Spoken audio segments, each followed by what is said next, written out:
कोणी म्हणतं राष्ट्रीयकृत बँकेची होणार नाही, कोणी म्हणतं जिल्हा बँकेची होणार नाही, कोणी म्हणतं या सोसायटीची होणार नाही, कोणी म्हणतं त्याची होणार नाही।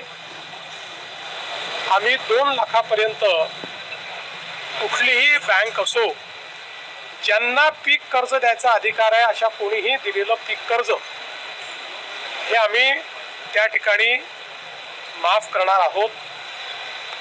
केवळ आमचा प्रयत्न हा आहे माफी शेतकऱ्याला द्यायची आहे, बँकेला नाही। त्यामुळे शेतकऱ्याला फायदा झाला पाहिजे याकरता त्याच्यावर आम्ही वर्किंग करतो आहोत। आम्ही यापूर्वीच सांगितलेलं आहे की 30 जूनच्या आधी आपण कर्जमाफी करणार आहोत।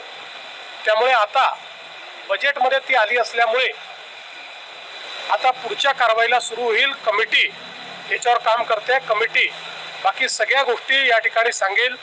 एवढंच सांगतो, जुन्या कुठल्याही कर्जमाफीपेक्षा चांगली ही कर्जमाफी असेल। अशाच नवनवीन अपडेटसाठी व्हिडिओला लाईक करा, चॅनलला सबस्क्राईब करा। सर्व शासकीय योजनांची अचूक व वेगवान माहिती फक्त विसावा या आपल्या चॅनलवर